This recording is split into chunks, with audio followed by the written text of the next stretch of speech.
Assalamualaikum warahmatullahi wabarakatuh. Saya Datuk Masyrafani 24410101018. Saya akan menyajikan materi perkembangan sosial emosional pada masa yang terdiri dari 5 pembahasan. Pembahasan pertama yaitu diri, identitas, perkembangan spiritual. Harga diri, cara kita menilai diri sendiri secara keseluruhan, diri dari kontroversi dan narsisme. Kontroversi mencirikan sejauh mana harga diri berubah pada masa remaja dan apakah ada gender dalam harga diri remaja menurut Harter 2000. Sedangkan narsisme yaitu mengacu pada pendekatan mementingkan diri sendiri dan mementingkan diri sendiri terhadap orang lain.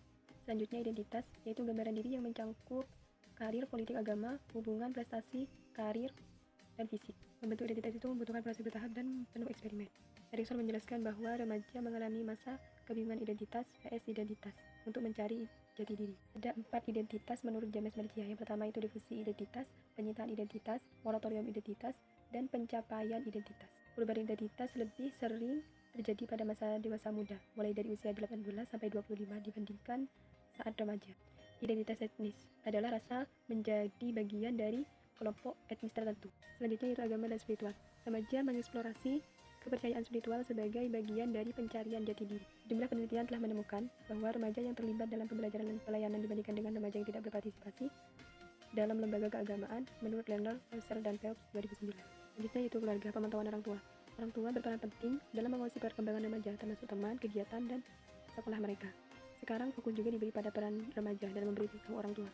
Remaja lebih terbuka jika hubungan dengan orang tua penuh kepercayaan dan berkomunikasi yang baik. Pengungkapan ini membantu remaja menyesuaikan diri lebih baik. Selanjutnya yaitu otonomi dan keterikatan. Menurut Joseph Allen dan rekan-rekannya 2009, remaja yang memiliki kedekatan aman dengan orang tua pada usia 14 tahun lebih mungkin memiliki hubungan cinta yang sehat dan mandiri secara finansial di usia 21 tahun. Selanjutnya itu konflik orang tua remaja. Lawson dan Kolik 2009 menyatakan bahwa meskipun konflik orang tua remaja menikah di masa remaja awal, biasanya hanya soal hal-hal kecil seperti kebersihan kamar atau jam malam, bukan masalah besar seperti narkoba. Konflik ini memuncak di awal remaja, stabil di masa SMA, lalu menurun pada usia 17 sampai 20. Model dulu, hubungan orang tua dan remaja dianggap harus menjauh saat remaja jadi mandiri.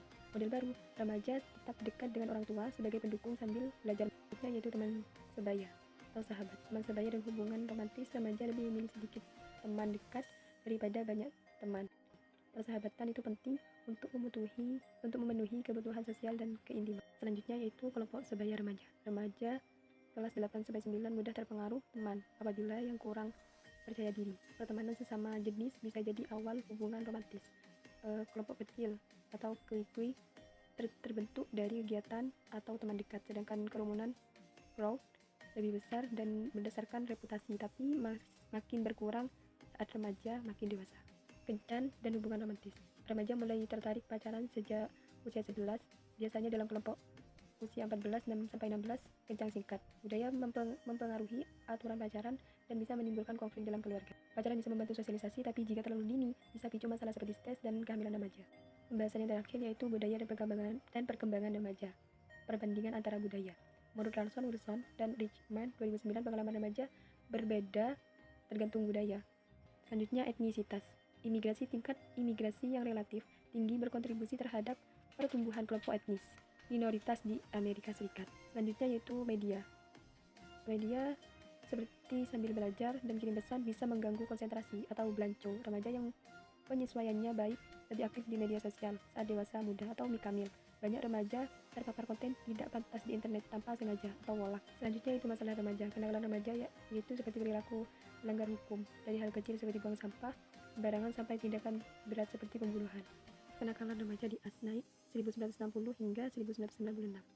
Lalu sedikit turun setelah itu. Selanjutnya yaitu hubungan antara dan keberhasilan program pencegahan atau intervensi. Faktor penyebab kenakalan antara lain yaitu hubungan miskin, pengaruh teman sebaya atau gen yang mendorong perilaku antisosial.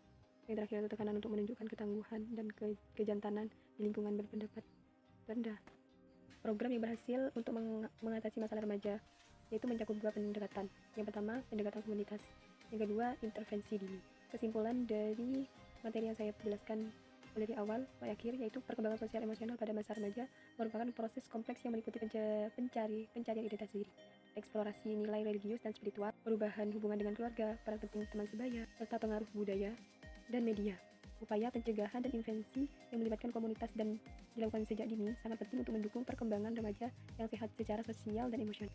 Kurang lebihnya mohon maaf. Wassalamualaikum warahmatullahi wabarakatuh.